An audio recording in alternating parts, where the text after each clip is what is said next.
was also a city made of wood and cast iron, both at very low melting points. So circumstances, not so great. Other people blame the fire on a meteor shower. Oh yeah, weather evidence from the 1870s does suggest that meteorites had fallen right here in the Midwest. So perhaps it was a meteor shower, perhaps it was heat lightning. We can definitely tell you for certain it wasn't a cow, so if you remember anything from today, know this, no cows started the Great Chicago Fire. Regardless though, Chicago is still pretty much destroyed. But you know us, we're no small city. After only spending 19 years of rebuilding the city, we decided to do something really bold. We decided to put in our bid to host the 1893 World's Fair. This was the perfect opportunity for us to get some recognition back to our city. We sent our very best politicians right to New York to vouch for Chicago, to really hype the city up as this phoenix rising from the ashes. And because of our very persuasive, windy, windbag politicians, a side note, that's why we're called the Windy City, not because of the wind. Those politicians were so talkative, filibustering for the fair. They're called windy windbags. Well, they did a good job because we won the fair, and it was no small event. The fair in 1893 lasted 6 months. It attracted 28 million people, which was half the population of the whole US. Pretty amazing. People saw these new inventions, things like Cracker Jack, dyed carbonated cola, the world's first fully electric kitchen, the Ferris wheel, amongst so many other cool things. You bet that fair was so special. It is one of those 4 red stars in our flag.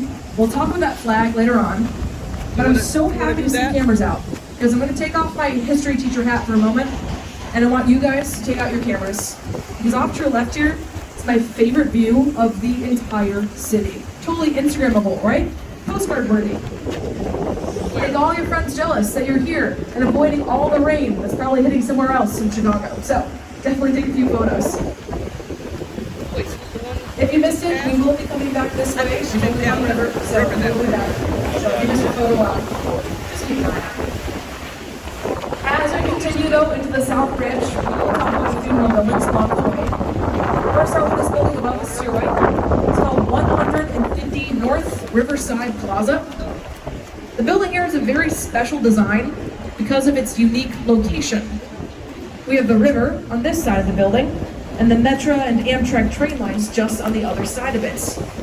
The very base of this building, also known as the narrowest part, is only 40 feet wide. Simply incredible. Genshin Partners of the Architects, the area Chicago-based group, was completed back in 2015. Now this building in and of itself is an architectural engineering marvel. However, I'd like to say this next building is even more impressive. Coming up on your right is 100 North Riverside. We better call it the Boeing World Headquarters for all of your Boeing plane needs. Designed in 1992 by Perkins and Will. The building next to us here is composed of something called cantilevered construction, which means the building's entire north end balances out all the weight produced from the south side. So the entire south end of the building right next to us, it's completely suspended above the train tracks that run right beneath it. Just on the other side of this wall is a switch in those train tracks where trains change direction. Can't be anything in the way of that, it's very important. So, one point of my tour, and as you guys look back, and I promise it's worth it, if you take a peek at the south end of the Boeing building, you'll notice a big white X up there. X marks the spot, you guys see it? There's actually 5 of those X's up there, and they're all part of this really elaborate truss system. Think of those 5 X's as like 5 giant fingers. They lift up the weight from the south portion of the building, elevating it above the train tracks. How cool is that? It's called cantilevered construction. Next is here, before we miss it, to your right, is 2 North Riverside, designed in 1930 by Howard Brooks. Art Deco, big emphasis here. Lots of limestone, carvings, important emphasis. Art Deco was very popular in the 30s. We see many other examples of it in the city. The next few buildings above us to your right all belong to a larger group called the Gateway Center. Above us here, we're looking at Gateway Center 1. The building right after it is Gateway Center 2. You're going to notice completely identical. both 22 stories tall, done in the international style of architecture. Fun fact, Bruce Graham, the student behind these buildings, or the architect behind these buildings, was a student of Mies van der Rohe. Mies van der Rohe popularized the international style, which means, again, less is more, focused on the materials. That's why he's on the Now you might wonder though, why are these buildings called the Gateway Center? Well, they're built above the very gateway to the Midwest, which are the trains. You have an excellent visual off to your right. We saw a train moving back there. Oh, I didn't even know. You also see the metro tucked right back over there. You might see an Amtrak pulling in and out maybe in a moment. Chicago itself is a train transportation capital of the United States. If you were to look at any train transportation map, you'd see that the train line starts and ends right here in the city. You can take an Amtrak from Chicago anywhere you like. I was just looking for Two stations, Union and Liberty. Now, as you might imagine, working every day above said train Are you tracks can be kind videotaping of a us? You doing miserable the whole experience. show? You know, I was gonna bring that little. Smelly, Oh, I did. noisy. I brought that little camera. All the thing. buildings here are all noise-proof and vibration-proof. Be They careful. even have this very sophisticated system that fumigates all those nasty fumes, so you never have to breathe in any gross train smells. Fifth Third Center off to your right, designed by Skidmore, Owings, and Merrill. I'm going to ask you guys briefly to look up above to your left side though, because Skidmore, Owings, and Merrill designed Chicago's most iconic building, which is right between these two buildings here. There she is. You guys, The you Willis can see Tower. the glass bottom Building thing. there, huh? Oh, no The Willis shit. Tower there is just the tallest building in the city, and you bet we'll talk more about this building later on. But just so you guys know what to look for later on. Can't remember. That was a Anyway, hand. if you're looking up to looking to your left side here, my favorite detail along the south branch of the river Yeah, what is that has to thing? be this massive abstract work of art. Oh, it is. I'm a teacher. I teach arts, so I love art details here. Really?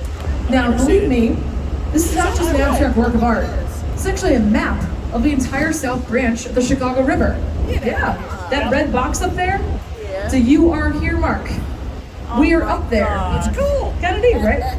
For those of you wondering, we are traveling down the map. That's the direction we're going in. Our next big turning point will be Chinatown this way. So, pretty cool. We are up there. In my mind, I thought we were going up. She's like, nope, me down. Now, if you guys remember, going back in the down? North Branch, I was talking a lot about Montgomery Ward. And it wasn't just companies like Montgomery Ward that made Chicago this catalog capital of the world. Companies like Sears, Spiegel, Marshall Field. We're sending out so many orders from our city. We need a post office to facilitate that. So off to your right, in 1933, Graham, Manderson, Probst, and White built our now former main Chicago post office. This building is ginormous. It boasts 6 million square feet of space on the inside. It's huge. Back in the day, we needed every inch of that space. With companies like Sears, you could order a whole house from a Sears catalog and send directly out to where you want to build your house. So again, space, very much needed. However, it is not a secret to anybody on the boat today that catalogs are not as busy and booming as they used to be. They've fallen out of use. So, as a city, we made a rather big decision. Back in 1996, we decided to leave the post office. All the space being rather inefficient. It was too much to maintain. So we left it, again, 1996. It sat vacant for a good 10 years until it was bought in 2016. Today, the post office is entirely office spaces on the inside. Uber has offices there, Walgreens has a headquarters on the inside, Ferrero Pan, the candy company, they make lemonheads, they have offices on the inside as well, amongst so many other businesses, both big and small. The goal is to be at 100% capacity by the end of the summer, roughly 75% right now, so we're super excited for that. Now you might wonder though, where the new post office moved to if we're no longer there. Pretty easy for us because we moved right next door. Our new post office opened up back in 1996, and I'll tell you kind of an interesting detail about this building. And it happens when you first walk inside. The lobby of this post office is extremely fancy. So fancy, in fact, that the architect spent $20 million decorating the lobby of this post office alone. Yeah, no wonder. Why would an architect spend such an exorbitant amount of money decorating the lobby of the post office? Well, we asked him that because we were curious then too.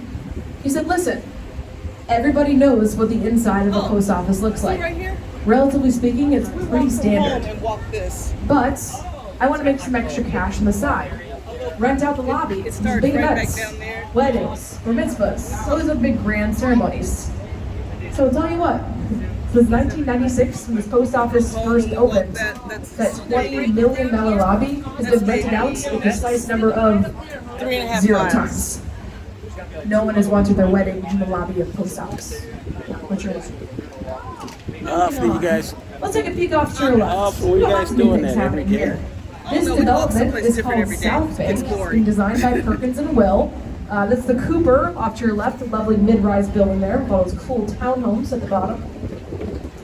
South Bank is one of many new developments happening here in the South Branch. You bet we'll talk more about those. But sitting in the midst of all these new exciting things happening is one of Chicago's finer gems. This here, folks, is River City. Now, River City to your left has been around since 1983. Might remind you of those corn cob towers we saw earlier. Same architects, that's why, Bertrand Goldberg.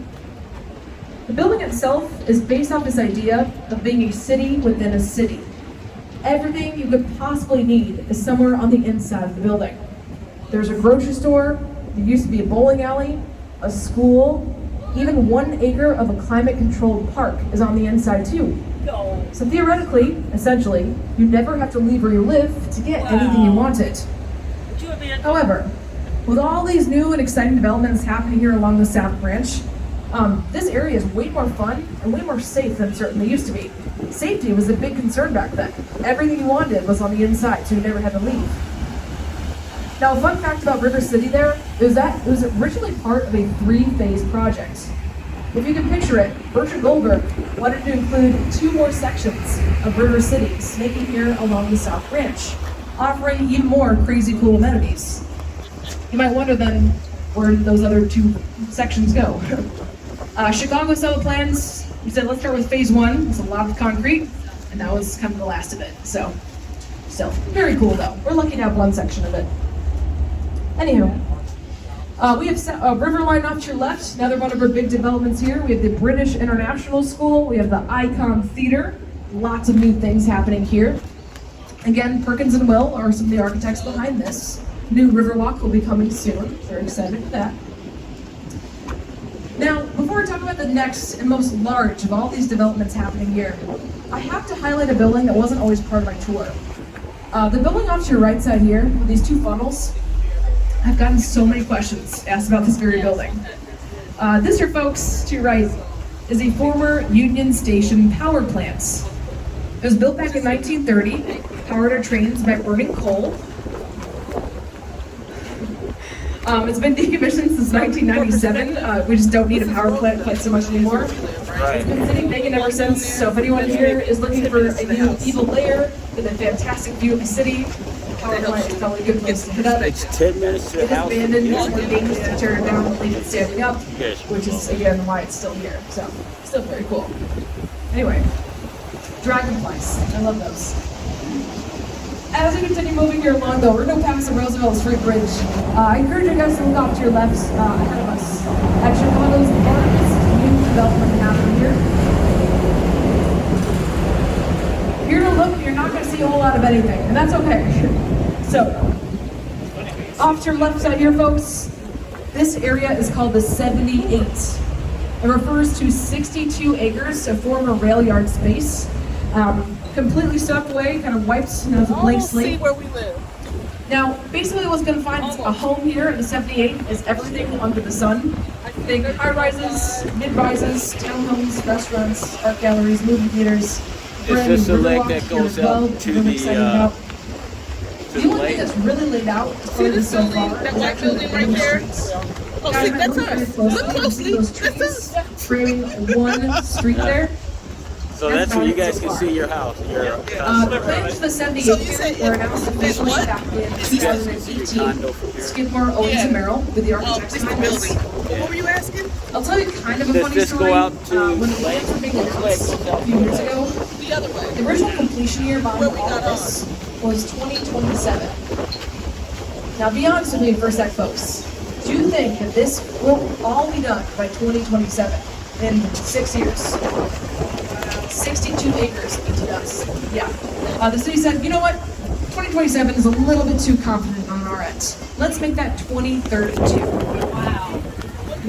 Then the city quickly changed its mind again and said, you know what sounds like a really good year? 2040. So I'm glad to see some people laughing because I think there's a very good chance you and I will both not be around and taking boat rides by the time this is fully complete. However, fingers crossed. One of the most exciting things though that is guaranteed coming to the 78, which I'm super excited about here, is something called the Discovery Partners Institute. It'll be a technical institute designed for students from the University of Chicago and students from the University of Illinois at Chicago, or UIC, join minds together, brainstorm lovely days for the future. Chicago itself has 37 institutions of higher ed, so I think it's a really great opportunity for students to work together. So that is coming, hopefully sooner than later, but we'll see. My last fun fact about the 78, I don't think I've talked about this yet, is the reasoning behind the name, right? Why do we call it the 78? It's kind of a random number. Well, upon its eventual completion, this over here will be Chicago's 78th new neighborhood. That's at least the logic behind it. So, very cool, very exciting. Now, speaking of neighborhoods, what I really like about this tour is that we get to keep going south here and see other parts of our city. Because where you guys got on the boat, and where the majority of our tour stays, is really in the River North, Loop, and South Loop locations of the city. And you should know, Chicago itself has 77 neighborhoods, and each one of them tells such a unique story. You guys might remember in the mid to late 1800s, with all these people moving to Chicago so fast, real estate moguls were like chomping at the bit to section off large parts of the city to claim as their own. As we venture further south here, we're approaching neighborhoods like Pilsen, Little Italy, Back of the Yards, Bridgeport, Chinatown, amongst so many other cool places. I mean, communities like Pilsen, which is not that far away from us here, Pilsen started out as being a major immigrant population of Czech and Slovak here in the late 1800s. However, throughout the years, and as of the 1970s, Pilsen's Pilsen became a primarily Latino neighborhood, which is really exciting and super cool. And again, I think that's so cool about our tours that we get to see some of these neighborhoods. Being a visual learner like myself, we have a really great visual right there ahead of us to your left. Over here, we're looking at the